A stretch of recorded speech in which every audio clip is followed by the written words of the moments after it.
ZEE5 ಇರುವಾಗ ನೀವು ನಿಮ್ಮ ನೆಚ್ಚಿನ ಶೋಗಳನ್ನ ಎಂದಿಗೂ ಮಿಸ್ ಮಾಡಿಕೊಳ್ಳುವುದಿಲ್ಲ. ಅದು ಸಂಪೂರ್ಣ ಉಚಿತವಾಗಿ. ಬೆಂಗಳೂರಲ್ಲಿ 1000 ಹಾಸ್ಪಿಟಲ್ಗಳಿದೆ. ಸಮರ್ಥಮ್ಮನ್ನ ಎಲ್ಲಿ ಕರ್ಕೊಂಡು ಹೋಗಿರ್ತಾನೆ? ನಾವೀಗ ಏನು ಮಾಡೋದು? ಅವನು ತುಂಬ ದೂರ ಹೋಗಿರಲ್ಲ, ಹತ್ತಿರದಲ್ಲೇ ಯಾವ್ದಾದ್ರು ಹಾಸ್ಪಿಟ್ಲಿಗೆ ಹೋಗಿರ್ತಾನೆ. ನಾವು ಇನ್ನೊಂದಷ್ಟು ಹುಡ್ಕೋಣ. ಸರಿಯಪ್ಪ, ಹಾಗೆ ಮಾಡೋಣ. ಅಭಿ, ನೀನು ಕಾರ್ ತೊಗೊಂಡು ಹೋಗಿ ಹೈವೇ ಅಕ್ಕಪಕ್ಕದಲ್ಲಿರೋ ಹಾಸ್ಪಿಟಲ್ಗಳಲ್ಲಿ ನೋಡು. ನಾನು ಆಟೋದಲ್ಲಿ ಸೆಕೆಂಡ್ ಮೇನ್ ನೋಡ್ತೀನಿ. ನಾನು 4th ಬ್ಲಾಕ್ ಕಡೆ ನೋಡ್ತೀನಿ.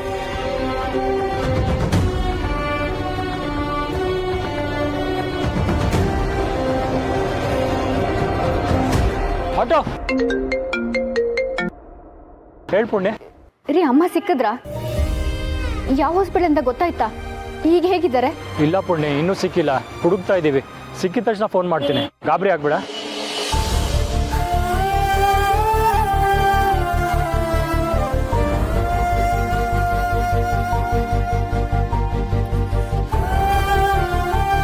ಭಯ ಪಡ್ಬೇಡಮ್ಮ. ಅದಕ್ಕೆ ಮಗ ಎಲ್ಲರ ಮುಂದೆ ಹೀಗೆ ನಡ್ಕೊಂಡಲ್ಲ ಅಂತ ಮನಸ್ಸಿಗೆ ಬೇಜಾರಾಗಿರುತ್ತೆ. ಅದಕ್ಕೆ ಹೀಗಾಗಿದೆ ಅಷ್ಟೆ. ಸಮರ್ಥ ಹಾಗೆಲ್ಲ ಮಾಡಿದ್ರು ಅವ್ರ ಅಮ್ಮನ ತುಂಬ ಚೆನ್ನಾಗಿ ನೋಡ್ಕೋತಾನೆ. ನೀನು ಆರಾಮಾಗಿರು.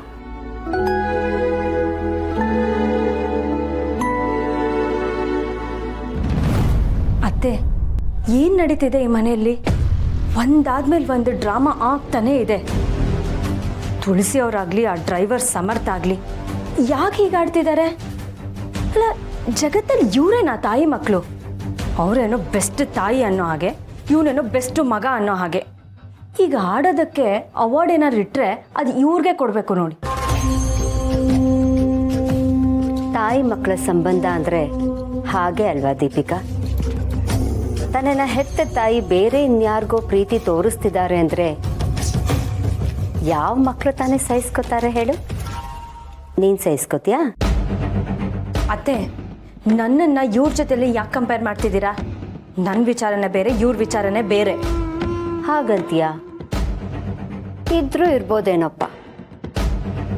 ಆದರೆ ಆಗೋದೆಲ್ಲ ಒಳ್ಳೆದಕ್ಕೆ ಅಂತಾನೆ ಅನ್ಕೋ. ಒಳ್ಳೇದಾ? ಇದರಿಂದ ಏನು ಒಳ್ಳೇದಾಗಕ್ಕೆ ಸಾಧ್ಯ ಅತ್ತೆ? ಅಮ್ಮ ಮಗ ಈ ರೀತಿ ಆಡೋದಲ್ದೆ ನಮ್ಮ ಮನೆ ಗಂಡಸರುಗಳು ಇವ್ರ ಹಿಂದಿಂದನೇ ಓಡಾಡ್ತಾರೆ. ಇವ್ರಿಗೆಲ್ಲ ಯಾವಾಗ ಬುದ್ಧಿ ಬರುತ್ತೋ ಏನೋ. ಬುದ್ಧಿ ತಾನಾಗೇ ಬರಲ್ಲ ದೀಪಿಕಾ, ನಾವೇ ತಿದ್ದಿ ಬುದ್ಧಿ ಕಲಿಸ್ಬೇಕು. ಆ ರೀತಿ ಬುದ್ಧಿ ಕಲಿಸೋ ಪ್ರಾಸೆಸ್ ಈಗ ನಡೀತಿದೆ ಅಂದ್ಕೋ. ಅಂದರೆ ನೀವೇನು ಹೇಳ್ತಿದ್ದೀರೋ ನನಗೆ ಅರ್ಥ ಆಗ್ತಿಲ್ಲ ಅತ್ತೆ. Very simple. ಸಮರ್ಥ ಹೇಗೆ ಮಾಡಿದ್ದಕ್ಕೆ ಮನೆಯವರೆಲ್ಲರೂ ಹೇಗೆ ಪರದಾಡ್ತಿದ್ದಾರೆ ಅಂತ ನೋಡಿದ್ಯಾ? ಪಾಪ ತುಳಸಿ ಅವರು, ಅವ್ರ ಗತಿ ಏನಾಗಿದೆಯೋ ಏನೋ. ಸತ್ತಿದಾರೋ ಬದುಕಿದಾರೋ, ಇಲ್ಲಿ ಗಂಡ ಮಕ್ಕಳು ಹುಡುಕ್ತಿದ್ದಾರೆ. ಇವರು ನೋಡಿದ್ರೆ ಪಾಪ ಅನ್ಸಲ್ವಾ? ಇವರು ನೋಡಿದ್ರೆ ನಂಗೆ ಪಾಪನೂ ಅನ್ನಿಸ್ತಿಲ್ಲ, ಕನಿಕರನೂ ಬರ್ತಿಲ್ಲ. ಕಷ್ಟ ಆಗ್ತಿದೆ ನನಗೆ, ಇರಿಟೇಟ್ ಆಗ್ತಿದೆ. ನನಗೆ ಖುಷಿ ಆಗ್ತಾ ಇದೆ. ಆ ಸಮರ್ಥ ಇಂಥ ಫೂಲ್ ಅಂತ ನನಗೆ ಗೊತ್ತಿರಲಿಲ್ಲ. ಅವನನ್ನು ಎಮೋಷ್ನಲ್ ಆಗಿ ಬೇಗ ಟ್ರಿಗರ್ ಮಾಡ್ಬೋದು. ನಾನು ಹಚ್ಚಿದ ಒಂದೇ ಒಂದು ಕಿಡಿ ಇಷ್ಟು ಬೇಗ ಇಷ್ಟು ದೊಡ್ಡದಾಗಿ ಉರಿಯುತ್ತೆ ಅಂತ ನಾನು ಅಂದ್ಕೊಂಡಿರಲಿಲ್ಲ. ಅತ್ತೆ, ನನಗಂತೂ ಈ ಮನೇಲಿ ನೆಮ್ಮದಿಯಾಗಿರೋಕೆ ಆಗ್ತಿಲ್ಲ. ನೆಮ್ಮದಿ ಯಾವಾಗ ಸಿಗುತ್ತೋ ಏನೋ. ನೆಮ್ಮದಿ ತಾನಾಗೆ ಸಿಗಲ್ಲ ದೀಪಿಕಾ, ನಾವಾಗೇ ಪಡ್ಕೊಳ್ಬೇಕು.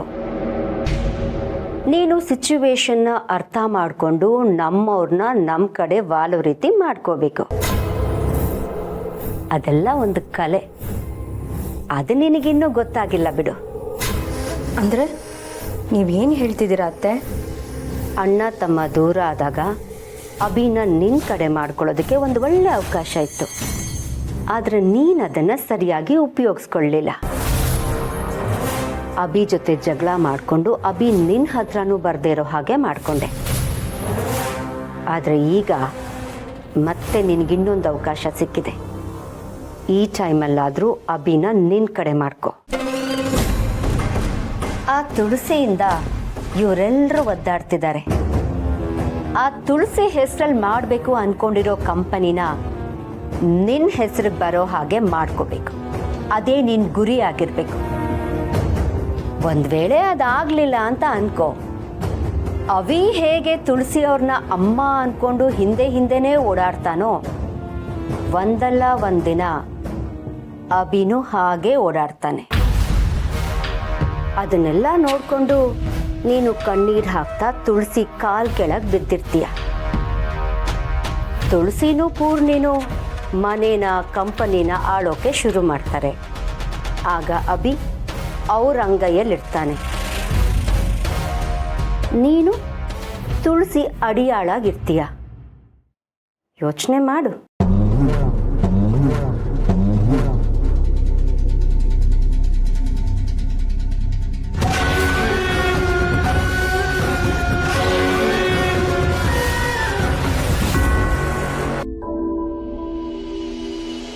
ಸಿಸ್ಟರ್, ಅಮ್ಮ ಹೇಗಿದ್ದಾರೆ?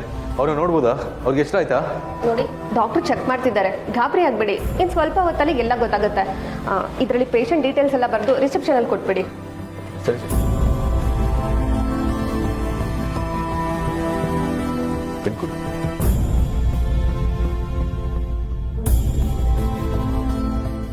ಅಮ್ಮನ ಹೆಸರು ಬರೆದ್ರೆ ಅವ್ರ ಮನೆಯವ್ರಿಗೆ ಅಮ್ಮ ಇಲ್ಲಿರೋದು ಗೊತ್ತಾಗ್ಬೋದು. ಅವ್ರು ಇಲ್ಲಿಗೂ ಬಂದು ತೊಂದರೆ ಕೊಡ್ಬೋದು. ಬೇರೆ ಹೆಸರೇ ಬರಿಬೇಕು.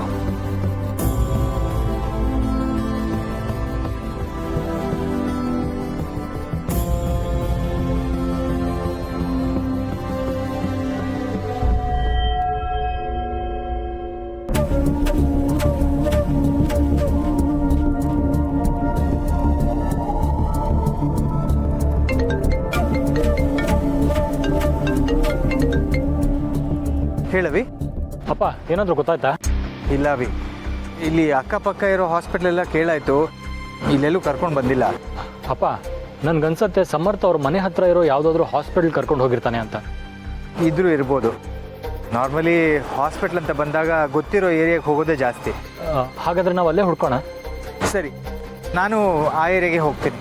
ಅಪ್ಪ, ನೀವು ಎಲ್ಲಿದ್ದೀರಾ ಅಂತ ಲೊಕೇಶನ್ ಕಳಿಸಿ, ನಾನು ಅಲ್ಲಿಗೆ ಬರ್ತೀನಿ. ಇಬ್ರು ಜೊತೆಲೇ ಹುಡ್ಕೋಣ. ಅಭಿ ಈ ಏರಿಯಾಲೇ ಹುಡ್ತಾ ಇರಲಿ. ಸರಿ ಸರಿ, ನಾನು ಲೊಕೇಶನ್ ಸೆಂಡ್ ಮಾಡ್ತೀನಿ.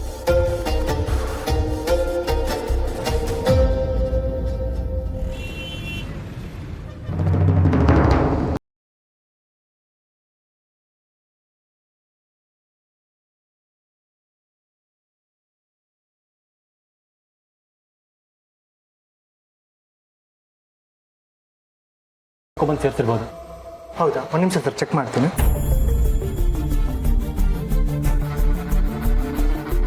ಇಲ್ವಲ್ಲ ಸರ್, ತುಳಸಿ ಅನ್ನೋ ಹೆಸರಲ್ಲಿ ಯಾರೂ ಅಡ್ಮಿಟ್ ಆಗಿಲ್ಲ. ಅಲ್ಲ, ಅಡ್ಮಿಟ್ ಆಗಿಲ್ಲ ಅಂದರೂ ಔಟ್ ಪೇಷಂಟ್ ಆಗೇನಾದರೂ? ಇಲ್ಲ ಸರ್, ಸದ್ಯಕ್ಕಂತರೂ ಆ ಹೆಸರಲ್ಲಿ ಯಾರೂ ಬಂದಿಲ್ಲ ಸರ್.